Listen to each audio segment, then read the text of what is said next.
آج ہماری خوش قسمتی ہے کہ تکبیر ٹی وی کے اسٹوڈیو میں عالم اسلام کی ایک ممتاز شخصیت جو جدید و قدیم علوم سے بھی آگاہ ہیں، پھر ان کے ہاں خانقاہ اور مدرسہ اور یونیورسٹی یہ ساری جو تربیت کی منازل ہیں انہوں نے طے کی ہوئی ہے۔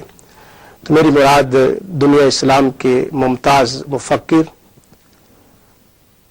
اور میں سمجھتا ہوں یہ تکبیر ٹی وی کی خوش قسمتی ہے کہ آج ان سے وقت ملا۔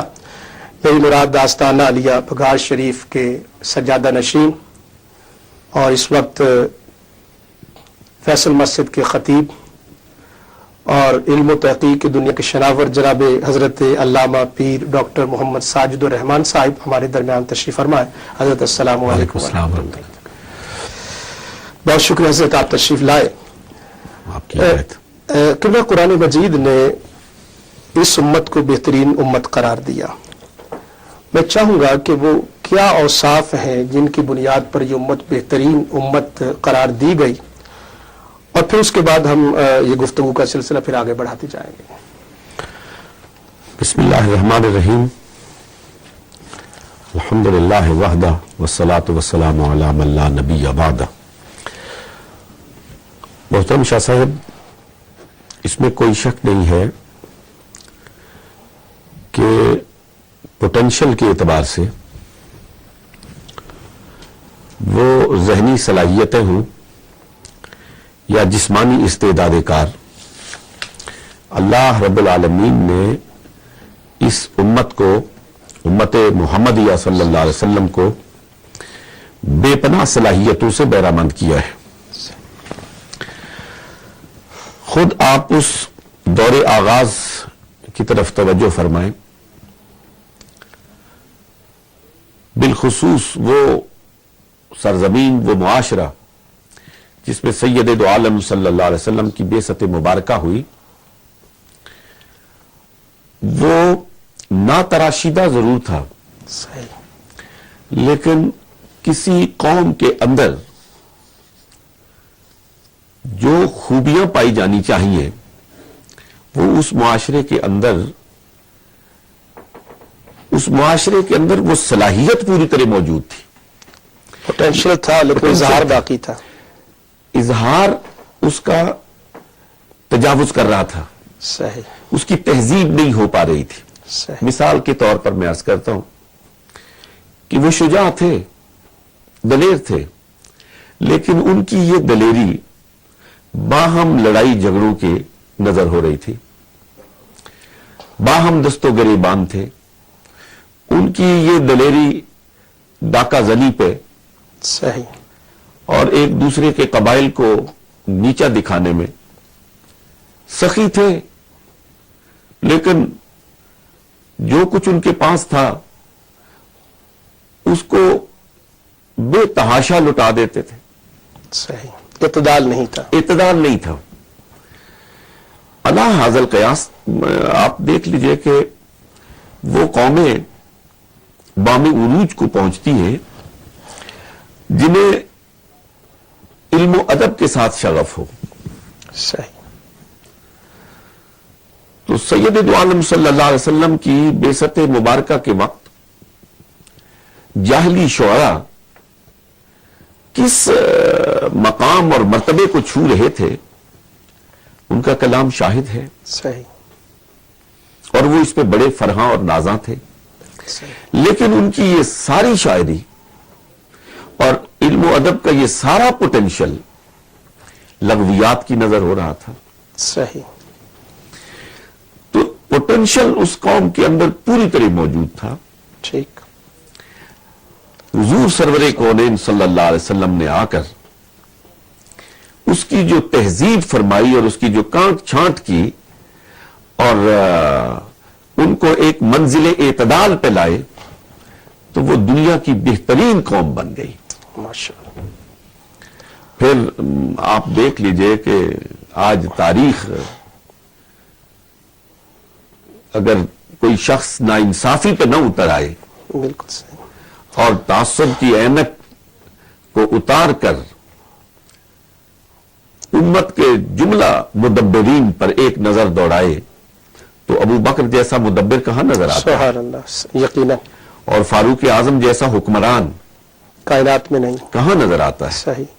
اور پھر حضرت عثمان رضی اللہ تعالی عنہ جیسی باکمال شخصیت، صحیح. اور پھر پروردہ آغوش صحیح. رسالت مآب صلی اللہ علیہ وسلم سیدنا علی المرتضیٰ جیسا علم اور حلم والا شخص بالکل صحیح. دنیا کہاں سے پیش کر سکتی ہے؟ اور پھر صرف یہی نہیں، وہ کم و بیش 1.5 لاکھ سرکار دو جہاں حضرت محمد الرسول اللہ صلی اللہ علیہ وسلم کے براہ راست جو تربیت یافتگان تھے، بلا شبہ وہ آسمان ہدایت کے چمکتے ہوئے ستارے تھے. میں تھوڑا سا آگے لے جانا چاہتا ہوں، اس لیے کہ امت کا اطلاق صرف اس دور اولی پر نہیں ہوتا، بلکہ امت کا اطلاق تو پھر آج تک جتنے بھی غلامان محمد ہیں اور وہ دنیا کے جس کونے میں جہاں کہیں بھی بستے ہیں ان پر ہوتا ہے، بالکل صحیح. اور قیامت تک ہوتا رہے گا. آپ ساری کائنات کی یا ایھا الناس انی رسول اللہ الیکم جمیعا. صحیح. میں پورے شرع صدر کے ساتھ اور جمعیت خاطر کے ساتھ کہتا ہوں کہ قرۂ ارض پر اس وقت دنیا معلوم میں جتنی اقوام ہیں، ان قوموں میں اگر آپ ایک تقابل کریں اور موازنہ کریں تو جہاں کہیں مسلمان بستے ہیں ان کے پاس بے پناہ صلاحیتیں ہیں، ٹھیک. بے پناہ پوٹینشل ہے، اور ان کے کارہائے نمایاں، وہ سائنس کی دنیا ہو، وہ علم و ادب کی دنیا ہو، وہ شجاعت ہو، وہ سخاوت ہو، ہر جگہ مسلمان اپنے جھنڈے گاڑتے ہوئے نظر آتے اور ہیں. موجودہ جو تہذیب کی ترقی ہے اس میں بہت بڑا حصہ بہت مسلمانوں کا. بڑا حصہ ہے، بہت بڑا حصہ ہے مسلمانوں کا. صحیح. اور آپ دیکھ لیجئے جس وقت یورپ ڈارک ایجز سے گزر رہا تھا، قرون مظلمہ کے دور سے گزر رہا تھا، اس وقت آپ کی دمشق اور غرناطہ اور بغداد کی درسگاہیں آباد تھی. بالکل صحیح. اور آج تو پہیے نے الٹا چکر کاٹا ہے صحیح. کہ ہم تہذیب کے حصول کے لیے، ہم علم و ادب کے حصول کے لیے مغرب کا رخ اختیار کرتے ہیں. اس کے لیے مغرب بلا شبہ لائق ستائش ہے، صحیح.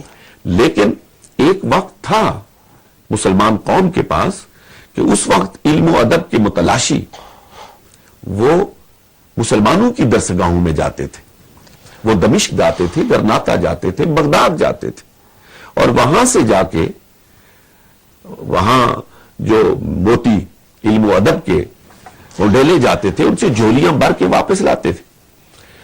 لیکن پھر زمانے نے پلٹا کھایا اور اقبال نے رونا رویا کہ مگر وہ علم کے موتی کتابیں اپنے آبا کی، جو دیکھو ان کو یورپ میں تو دل ہوتا ہے سی پارا.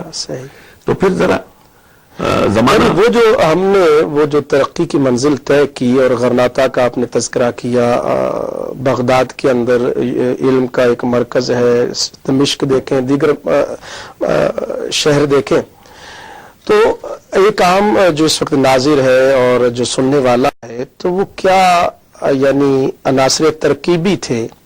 مختصر، چونکہ یہ تو ایک لمبا موضوع ہے، لیکن میں چاہوں گا کہ وہ کیا عناصر ترکیبی تھے جن کی وجہ سے یہ مقام امت کو نصیب ہوا؟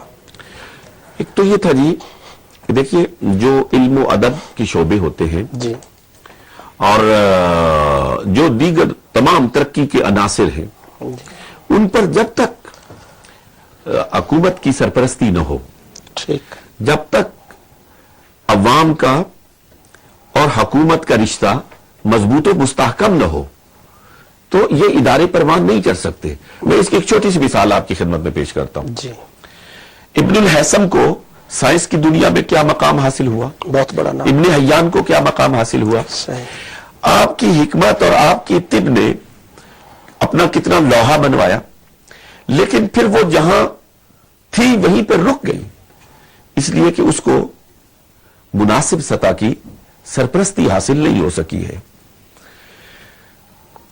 ہمارے ہاں اس فکر کو پروان چڑھانے کی کوشش کی گئی کہ شاید آج کی دنیا میں جو اقوام کی ترقی کی چکا چوند نظر آتی ہے وہ ان کے ظاہر کی وجہ سے ہے، وہ ان کے لباس کی وجہ سے ہے، وہ ان کی زبان کی وجہ سے ہے، وہ اور دیگر ان کے جو اندر کا جو حقیقی انسان تھا اس کی طرف توجہ نہیں دی، اور ہم ان قدروں کو بھول گئے جن قدروں کی وجہ سے ہمیں عروج حاصل ہوا تھا. ہم نے اس عدل کو چھوڑا، ہم نے اس انصاف کو چھوڑا، ہم نے اس مساوات کو چھوڑا. تعصب نہیں تھا، تعصب نہیں تھا. وہ جو اقبال نے کہا تھا نا جی کہ قوت عشق سے ہر پست کو بالا کر دے اور دہر میں اس میں محمد سے اجالا کر دے. ہم نے اس سے ہٹ کر ترقی کی نئی راہیں تلاش کرنی شروع کی. ہم نے سمجھا کہ ہم صرف شاید کچھ زبانیں سیکھ لیں گے ترقی کر جائیں گے.